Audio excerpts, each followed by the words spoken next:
നമ്മുടെ രാജ്യത്തിനെക്കുറിച്ച് ചൈനയെക്കുറിച്ചും ഒക്കെ സാധാരണ ഇപ്പോൾ ഉപയോഗിക്കുന്ന പദം എമർജിങ് ഇക്കോണമീസ്. ചൈനയും അതെ എമർജിങ് ഇക്കോണമി തന്നെയാണ്. നമ്മളെക്കാളും വലിപ്പം ഉണ്ട്, ആളോഹരി വരുമാനം നമ്മളെക്കാളും ഉണ്ടെങ്കിലും ചൈനയും എമർജിങ് ആണ്, നമ്മളും എമർജിങ് ആണ്.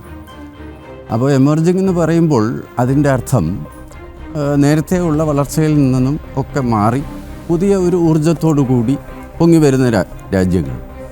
എൻ്റെ അടുത്ത് വ്യക്തിപരമായിട്ടുള്ളൊരു കോൺവെർസേഷനിൽ പഴയ റിസർവ് ബാങ്കിൻ്റെ ഗവർണർ ഡോക്ടർ YV റെഡ്ഡി, അപ്പം ഹൈദരാബാദിലുണ്ട് അദ്ദേഹം അന്ന് തന്നെ പറഞ്ഞത് നമ്മൾ ശരിക്കും എമർജിങ് ഇക്കോണമി എന്നല്ല പറയേണ്ടത്, റീ എമർജിങ് ഇക്കോണമി, തിരിച്ചു വരുന്ന. അതെ, എന്തുകൊണ്ടാണ് അങ്ങനെ പറയാൻ കാരണം? 1750 2026 നമ്മളിത് സംസാരിക്കുന്നത്.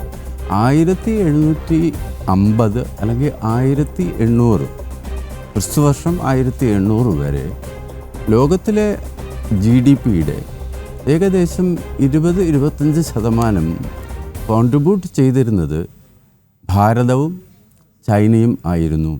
ഇതിനെക്കുറിച്ച് പഠനങ്ങളുണ്ട്. ഇത് വെറുതെ പറയുന്നത്.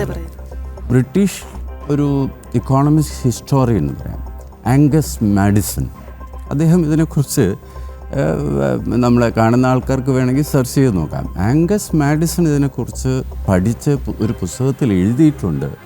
ഈ 1750-1800 വരെ ലോകത്തിലെ സമ്പദ്ഘടനയ്ക്ക് വേണ്ടിയിട്ടുള്ള സംഭാവന കോൺട്രിബ്യൂഷൻ 25% ഭാരതത്തിൽ നിന്നും ചൈനയിൽ നിന്നും 25%.